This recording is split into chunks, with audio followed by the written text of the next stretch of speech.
your journey. So let's kick off with, give us a little bit about your formative years. Like, where'd you grow up? You didn't come from a cigar family, which I find really interesting. Walk us through that. Yeah. Look, I grew up in a working class blue collar home. We weren't poor, but look, I lived in a trailer, Yeah. for the first 10 years. Wow. Then we lived in a really shit box apartment.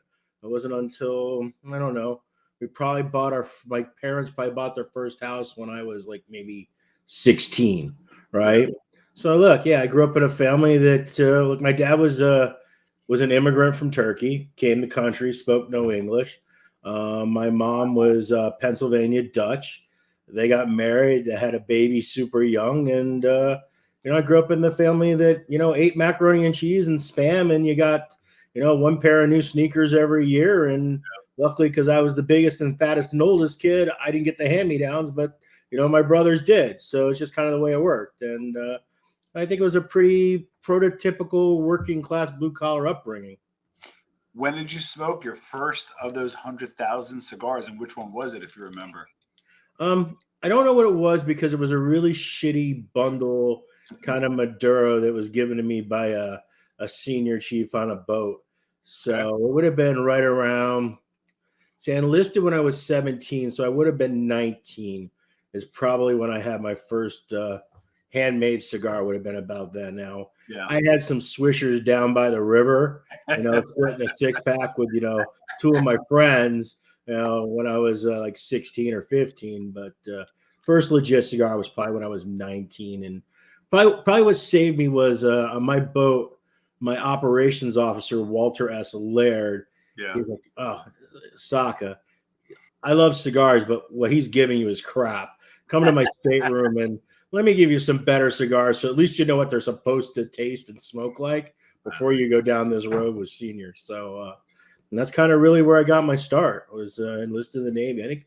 I think a lot of people in the military, they end up getting into smoking cigars because, anyone that's been in the military knows just how much hurry up and wait there is, right? Yeah.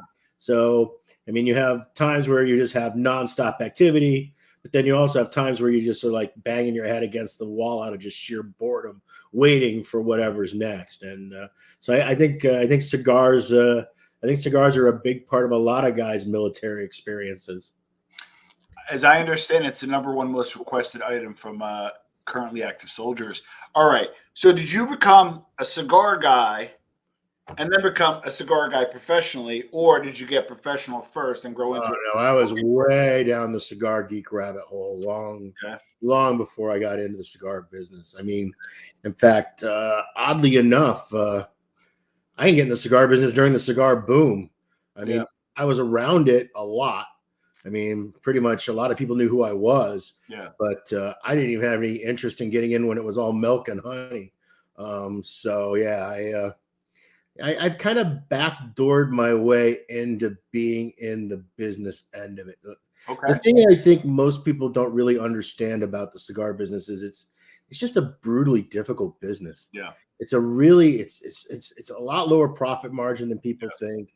It's really complex because it's you're dealing with third parties in third world countries. It's import, it's export. You got the government involved. You got all sorts of rules and regulations. It's a highly competitive business, and it's one that is primarily controlled by the big tobacco companies that they have their fingers in everything. They own the vast majority of the market share. So it's really, really a tough business. And that's the reason why so many, we all hear of the success stories. Yeah. But the reality is every year we have somewhere between 350 and 500 new brand launches, line extensions,